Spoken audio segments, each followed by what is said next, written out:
2025-26 के बजट उपस्थापन के उपरांत आयोजित इस संवाददाता सम्मेलन में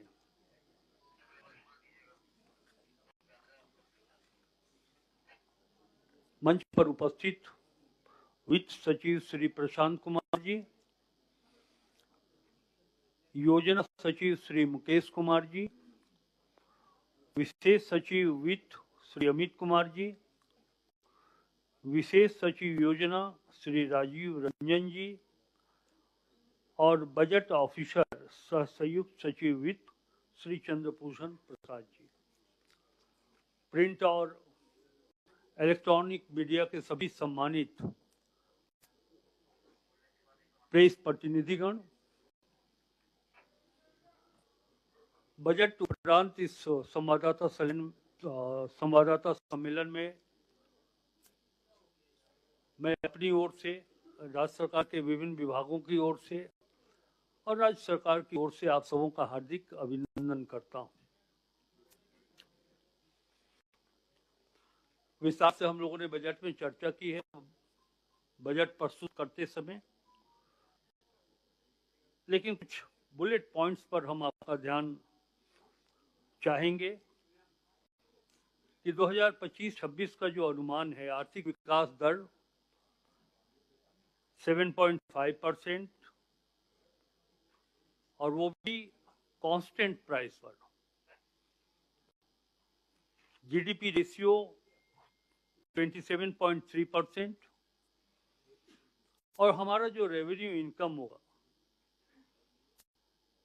वो 61,056.12 करोड़ और इस राजस्व की जो प्राप्ति अनुमानित है उसमें स्थापना और योजना में कैसे खर्च होंगे वो मैं आपको बताता हूँ।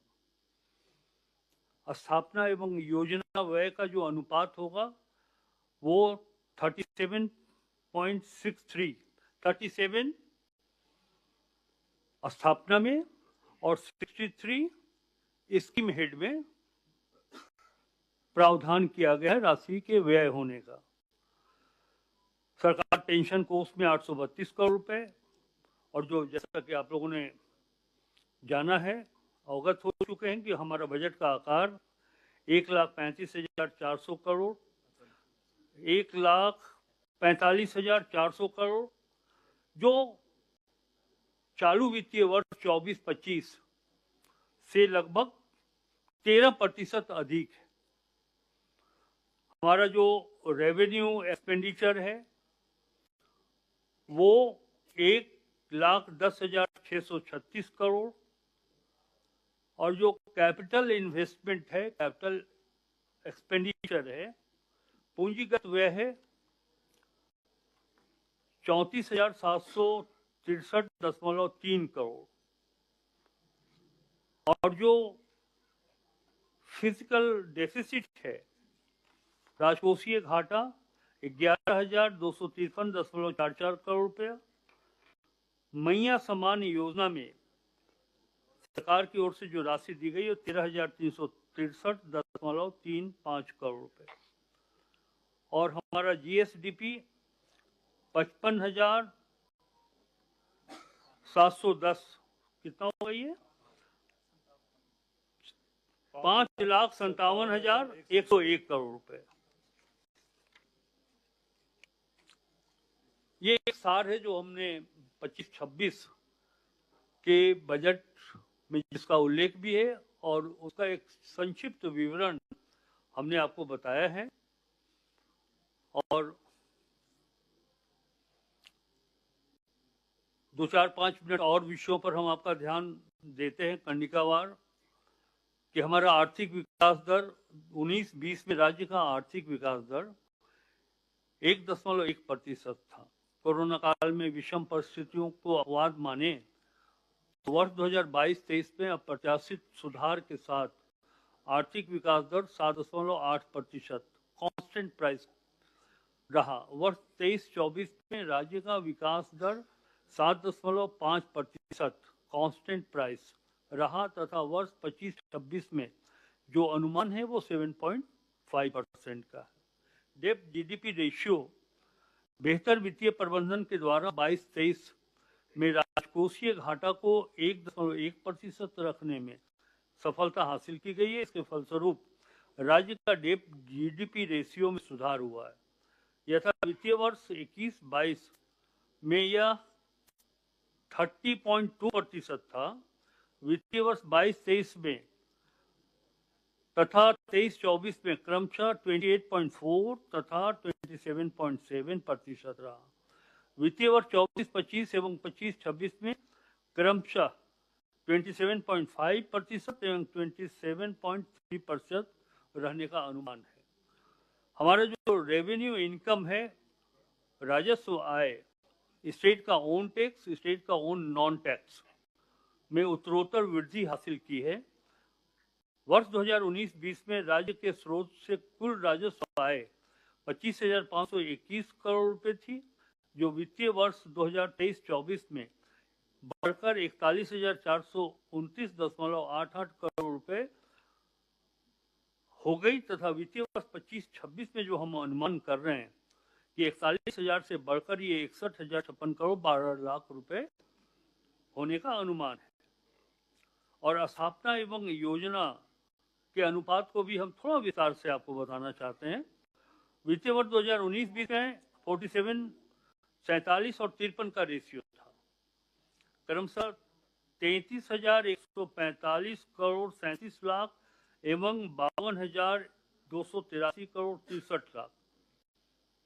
मैं ये कह सकता हूं इसको समझने के लिए कि इस्टेब्लिशमेंट के ऊपर 33,145 करोड़ 33 लाख 52,283 करोड़ 63 लाख, ये 1 मिनट 145 लाख एवं आप देखेंगे कि स्कीम हेड में 52,283 करोड़ 63 लाख, जो फिनेंशियल ईयर 2025-26 में 37 और 63 यानी कि स्थापना मद में क्रमशः 53,658 करोड़ 47 लाख और स्कीम के हेड में 51,741 करोड़ 53 लाख प्रस्तावित है।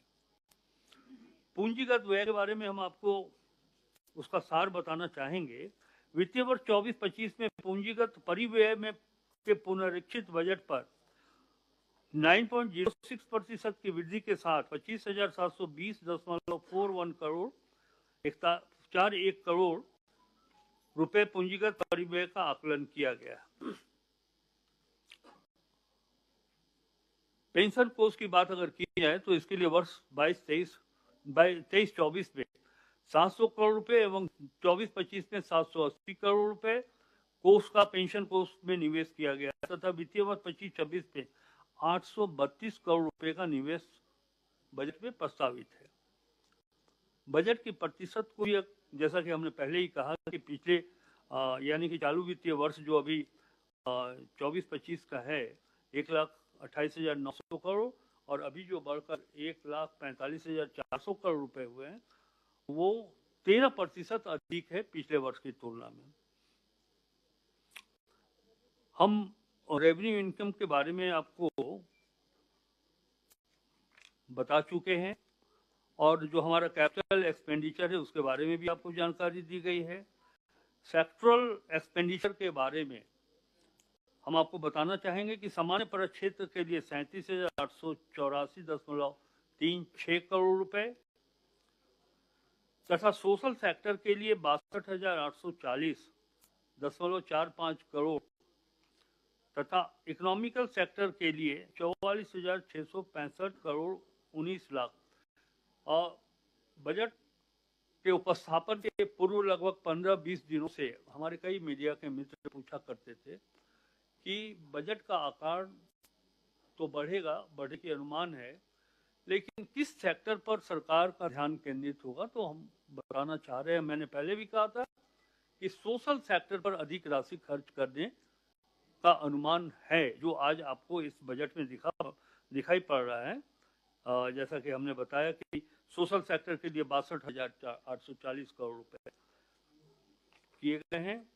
एक नई बात आई है, अच्छा हमारा राजकोषीय घाटा के बारे में भी हम इस पर अपनी बात रख दें, सरकार का पक्ष रखें। 25-26 में राजकोषीय घाटा 11,253.44 करोड़ रुपए होने का अनुमान है, जो कि अनुमानित जीएसडीपी का 202% है।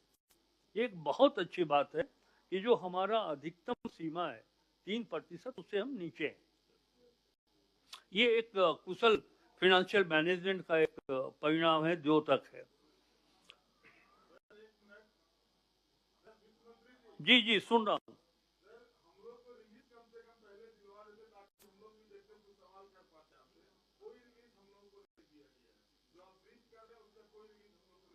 ये आपकी बात से मैं सहमत हूँ, ये रिलीज हो जाना चाहिए था। बजट है सर, तो बजट के साथ सर के स्पीच के बाद ही रिलीज हो सकता है, उसी के साथ। अच्छा, ये बैठ जाइए ज्ञान जी,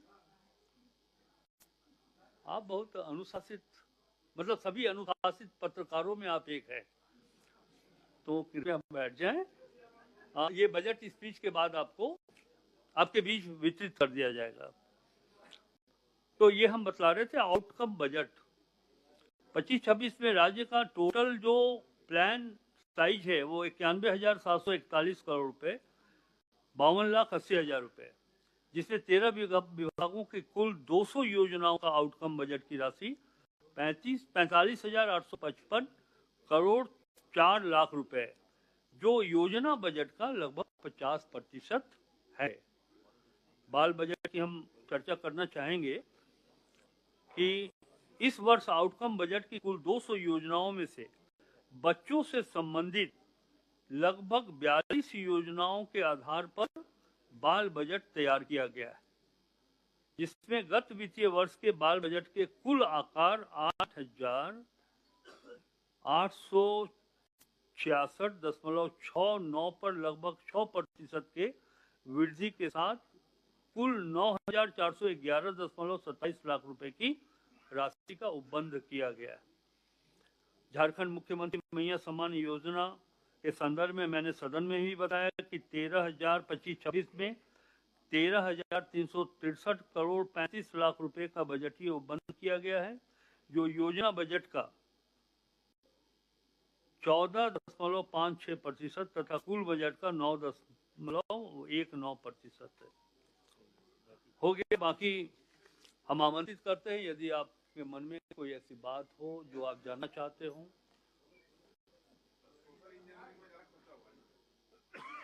हाँ, मैंने बताया सोशल सेक्टर में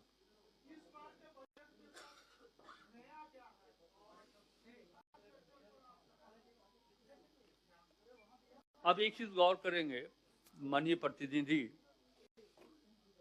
आप इसको अगर आप इस रूप से देखें कि जब राज्य का निर्माण हुआ था 2000 में और 2000 से लेकर के 2024 तक की बात करें और बजट को गौर से देखें, आपने कहा कि इंफ्रास्ट्रक्चर पर इस बजट में क्या उपबंध किया गया है।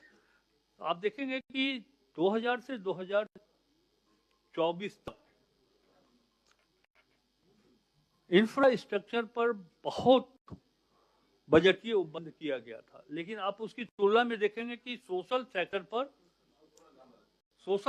पर वो प्राथमिकता निर्धारित नहीं की गई थी। लेकिन इस वित्तीय वर्ष में ये स्पष्ट हम लोगों ने किया है कि इंफ्रास्ट्रक्चर पर 24 वर्ष तक काम हुआ है, अब भी काम होगा। इंफ्रास्ट्रक्चर पर भी बजटीय उपबंध किए गए हैं, लेकिन हमारी सरकार ने प्राथमिकता दी है सोशल सेक्टर के ऊपर।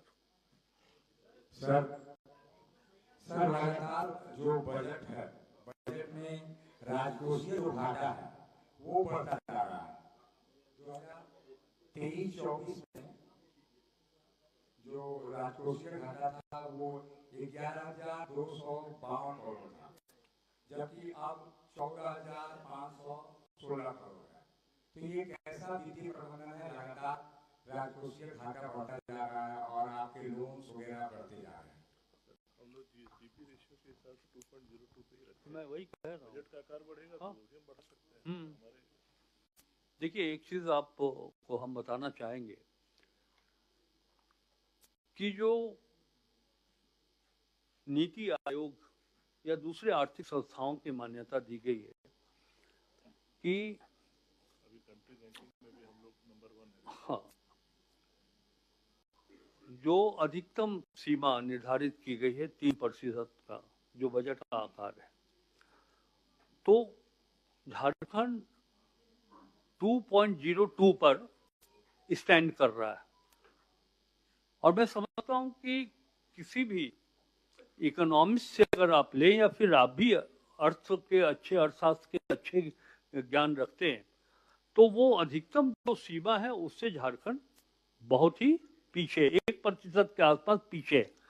तो हमारा जो राजकोषीय घाटा है, ये झारखंड सरकार के वित्तीय प्रबंधन का ही प्रभाव है कि राजकोषीय घाटा जो है सो हम लोगों ने वो अधिकतम सीमा से नीचे रखा है।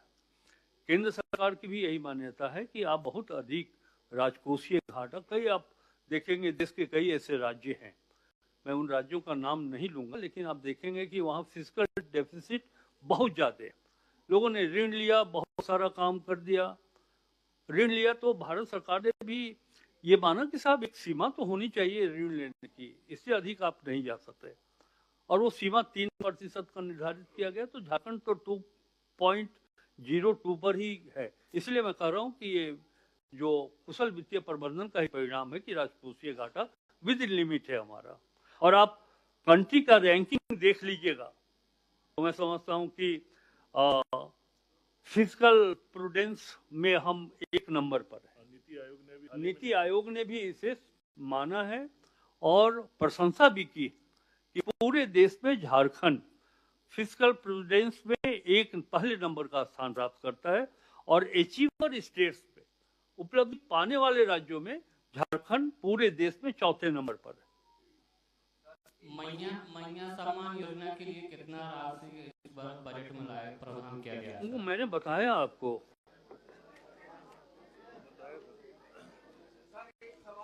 जी बताएं। 13,000 एक उनको हो सकता है वो लेट से आए हों, तो 25-26 में आपने जानना चाहा है कि मैया सम्मान योजना पर कितनी राशि करणांकित की गई है। 13,363 करोड़ 35 लाख रुपए का बजट ही उपलब्ध किया गया। हाँ, क्या पूछ रहे थे?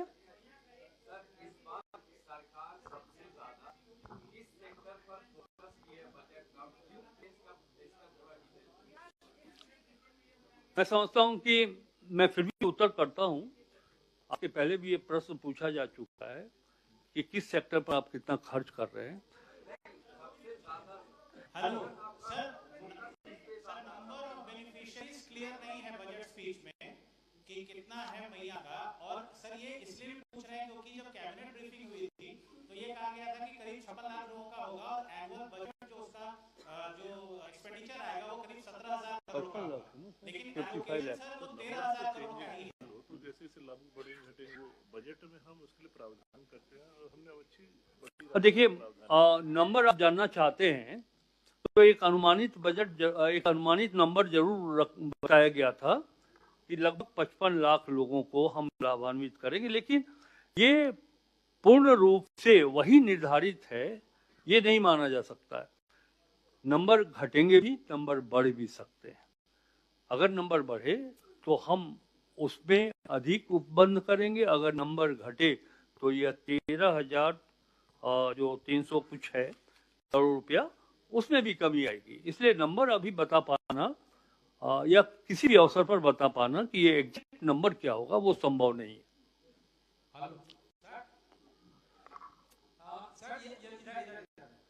किधर?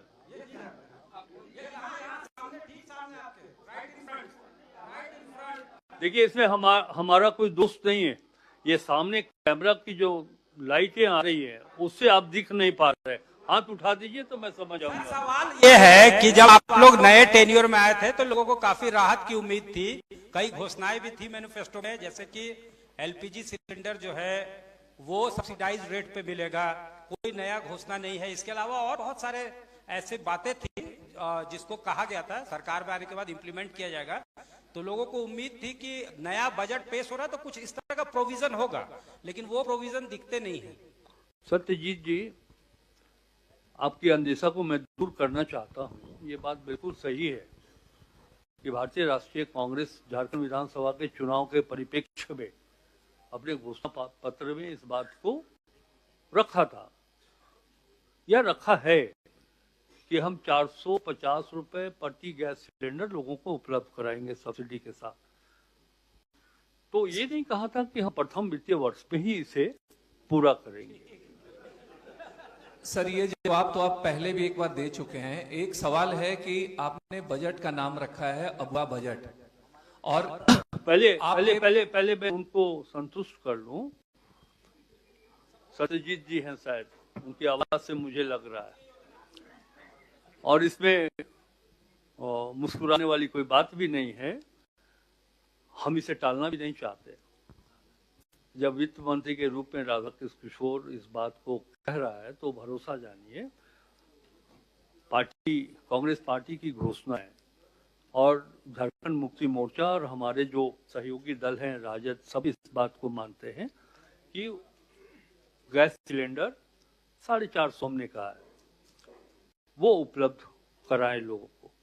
लेकिन हम अपने वित्तीय स्थिति को भी देखकर संभव है कि अगले वित्तीय वर्ष में या 5 वर्षों के कार्यकाल के पहले, और मैं कोशिश करूंगा, पहले का मतलब ये कोई राजनीतिक उत्तर मैं नहीं कर रहा हूं कि हाँ साहब 5 साल आपने तो घोषणा करके चुनाव जीत लिया, फिर 5 साल के बाद आप क्या करेंगे नहीं करेंगे। नहीं, आप निश्चित जानिए कि अधिक संभावना है कि आने वाले अगले वित्तीय वर्ष में 25-26 के बाद 26-27 वित्तीय वर्ष में आप देखेंगे कि जो घोषणाएं की गई थी, जो घोषणा गैस सिलेंडर के संदर्भ में किया गया था, वो घोषणा को हम पूरा करेंगे। सर नेक्स्ट क्वेश्चन ले सकते हैं। सर एक सवाल सर इधर से। सर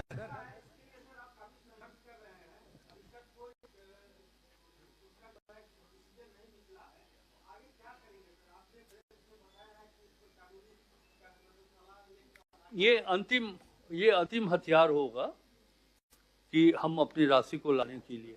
लेकिन मैंने अभी सदन में कहा कि 10-15 दिन पहले मैं गया था दिल्ली, और इसी उद्देश्य से गया था। मैंने वित्त मंत्री जी से भी बात की थी, और हमारी बातचीत माननीय श्री जी किशन रेड्डी जी जो कोयला विभाग के मंत्री हैं, उनसे भी हमने मुलाकात किया और एक लिखित मेमोरेंडम के साथ उनसे आग्रह किया कि ये राशि झारखंड की बढ़ती है। झारखंड खनिज और वन संपदाओं से परिपूर्ण जरूर है, लेकिन हमारे यहाँ आज भी गरीबी है, लोग आज भी आर्थिक और सामाजिक रूप से काफी कमजोर हैं। तो उन्होंने मेरे सामने तो ये स्वीकार किया, कहा कि जो भी राशि है, मैं मानता हूँ कि राशि है, झारखंड का पैसा है, वो पैसा हमारा नहीं है। झारखंड का जो पैसा है वो झारखंड को मिलना चाहिए। उन्होंने स्वीकार किया। लेकिन एक चीज उन्होंने ये भी कहा कि ये तो आपकी मांग है, राज्य सरकार की मांग है कि 1,36,000 करोड़ रुपए। सर एक सवाल इधर सर, ये अबुआ आवास पर होल्ड बैक कर रहे हैं क्या? बस हम अपने वाक्य को पूरा कर लें। हाँ, तो उन्होंने कहा कि ये तो आपका डिमांड है, लेकिन हम भी एक अधिकारियों की टीम भेजकर देख लेना चाहते हैं कि जो 3 सेक्टर पर आपने कहा है कि इस पर पैसा बाकी है, हम भी उसका अध्ययन कर लेते हैं। तो मैंने उनको सुझाव दिया कि बेहतर होगा सर कि आप अपने विभाग के केंद्रीय टीम को रखें और साथ में उस टीम में, यानी कि एक ज्वाइंट टीम हो, हमारे राज्य सरकार के खनिज विभाग के भी अधिकारी हों। तो उन्होंने स्वीकार किया, और जैसा कि हमको याद है कि 1 तारीख को कोई टीम गठित हुई, 1 मार्च को ये टीम गठित हुई है। तो हो सकता है वो संख्या और आगे, वो राशि और आगे बढ़ जाए, हो सकता है कि वो राशि और कम हो कुछ। तो जो भी फलाफल आएगा उस टीम के जांच के बाद, आकलन के बाद, तो वो राशि, उन्होंने कहा कि वो राशि हम चरणबद्ध तरीके से झारखंड को उपलब्ध कराएंगे। नेक्स्ट सर एक सवाल इधर से। सर मैं नवीन। हाँ सर, जिस प्रकार से जो राशियां एलोकेट की गई हैं बजट में, निश्चित रूप से सराहना के पात्र हैं आप लोग। वेलफेयर एंड सोशल वेलफेयर पे तो दिया ही ज्यादा है, लेकिन एजुकेशन पर जिस प्रकार से आपने 12% दिया, निश्चित रूप से साधुवाद आपको। लेकिन सर एक चीज, के मुंशी की एक कमेटी बनी थी 1953 में, उस समय कहा गया था कि पूरे देश में कम से कम 33% वन होने चाहिए। लेकिन सर दुर्भाग्य है कि 70 वर्ष बीतने के बाद भी न केवल देश की बात हम करें, हमारे राज्य में भी अभी तक 33% वन नहीं हुए। और जो वन के जो आंकड़े हमारे यहाँ दिए जाते हैं उसमें काफी जो है झाड़ झंखाड़ भी रखते हैं। ऐसे में मात्र 0.95 4.5% जो कि सबसे कम है, बजट की एलोकेशन सबसे कम फॉरेस्ट एंड एनवायरमेंट पे दिया गया है। क्या लगता है हमें अभी और लंबा इंतजार करना होगा उस 33% को प्राप्त करने के लिए? देखिए, इस संदर्भ में हम ये आपको बताएंगे, व्यक्तिगत रूप से ये हमारे लिए भी चिंता का विषय रहा है। और जब मैं बिहार में विधायक हुआ करता था तो इस विषय को मैं बराबर रखता हूँ। मैंने ये देखा है कि कई ऐसे विकसित राष्ट्र, जैसे आप बात कर रहे जापान का, तो वहाँ 60% फॉरेस्ट है और 40% पर बाकी कल कारखाने हैं, इंफ्रास्ट्रक्चर है। तो मुझको ये आज भी लगता है और मैं इस बात को स्वीकारता हूँ कि जो वन होना चाहिए 1/3 33% टोटल एरिया का, वो झारखंड में नहीं है। ग्रेजुअली अगर आप 1950 से तुलना करते चलेंगे तो आप देखेंगे कि वो वनों की कटाई हो, वनों को क्षति पहुंचाया गया और धीरे धीरे शुद्ध जो प्योर फॉरेस्ट है वो प्योर फॉरेस्ट में बहुत कमी आई है। और जो देखिए, गौर करिएगा, मैं कह रहा हूं प्योर फॉरेस्ट, जंगल झाड़ को भी फॉरेस्ट माना जाता है, लेकिन जंगल झाड़ का जो फॉरेस्ट है, जंगल झाड़ का जो फॉरेस्ट है वो हमारे जलवायु को बेहतर बनाने में वो सपोर्टिव नहीं होते हैं। प्योर फॉरेस्ट पर व्यक्तिगत रूप से ये हम चिंता करते हैं कि प्योर फॉरेस्ट होना चाहिए। 33% जो हमारा एरिया लैंड है टोटल, उसमें 33% में फॉरेस्ट होना चाहिए। ये हमारे लिए भी चिंता है। और हाँ, आप देखेंगे कि जब राज्य अलग हुआ था तो ये 22% 23% जहां तक मुझको याद है था। आज हम बढ़कर के 33% पर पहुंचे, 30% पर हम पहुंचे हैं। आज जो वनों का आच्छादन है, क्षेत्रफल है, वो 30% के आसपास है। अब हमें कोशिश ये करनी है, आपके मन में ये वनों के प्रति और जो क्लाइमेट के प्रति जो इतना लगाव है, बिल्कुल सही है। मैं मानता हूँ इस बात को कि ये जो फंड का एलोकेशन है वो फॉरेस्ट के ऊपर कम है। एग्जैक्ट होगा इस पे, एट ए ग्लांस में मिल जाएगा वो फॉरेस्ट के ऊपर। हाँ, 1 मिनट बस, वो हम आपको बताते हैं।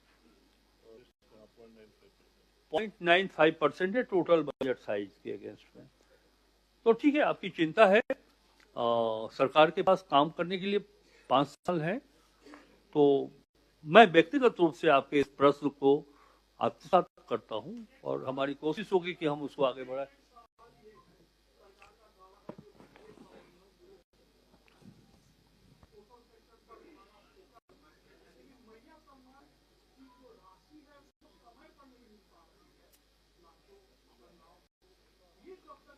हम आपको आश्वस्त कर रहे हैं, मैया सम्मान योजना की राशि इसलिए समय पर नहीं मिल पा रही है कि पैसे की कमी।